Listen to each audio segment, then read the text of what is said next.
आमच्या 2 पोरांचा इथं आता सत्कार झाला. त्या 2 पोरांवर नोटिसा पाठवल्या, केसेस टाकायचा प्रयत्न केला. काय म्हणाली पोरं? पोलिसांना राग आला म्हणे.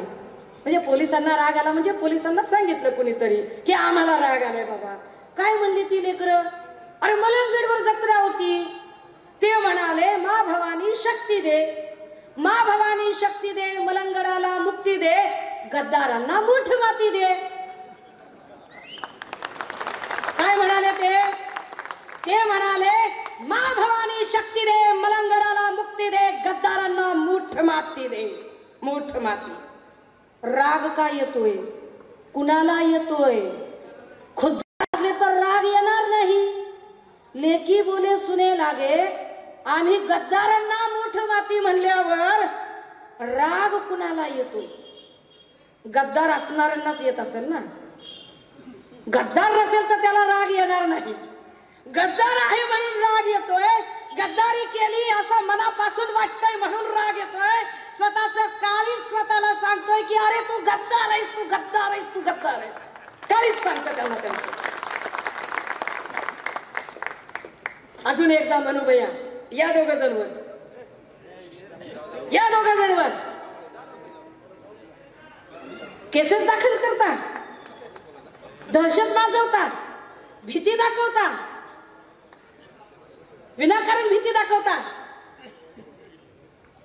सुषमा अंधारे नावाची बहीण प्रत्येक शिवसैनिकाच्या पाठीशी ठामपणे उभी आहे आणि माझ्या प्रत्येक शिवसैनिकावर होणारा प्रत्येक वार झेलायला मी समर्थ आहे ताकदीने.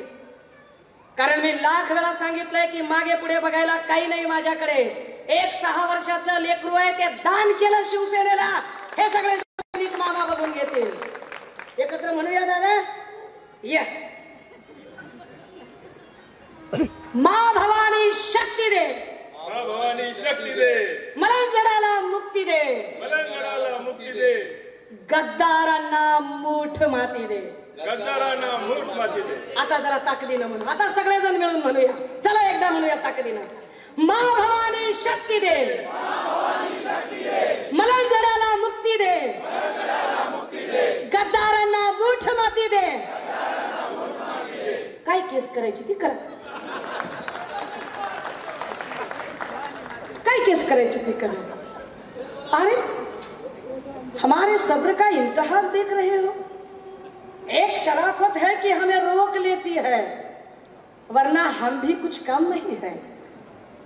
तुम्ही भीती दाखवता, दहशत दाखवता, छोट्या छोट्या गोष्टीवरून केसेस दाखल करता, छोट्या छोट्या गोष्टींवरून गुन्हे दाखल करता.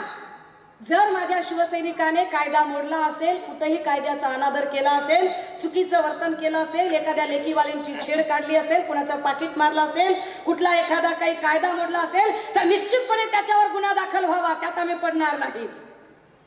पण जर माझ्या शिवसैनिकांना विनाकारण कुणी त्रास देत असेल तर आम्ही सोडणार पण नाही, अजिबात नाही. महाराष्ट्रातील ताज्या बातम्यांसाठी बघत रहा टाइम्स टुडे 18 न्यूज. सोबतच शेअर करा, सबस्क्राईब करा आणि बेल आयकॉन प्रेस करा.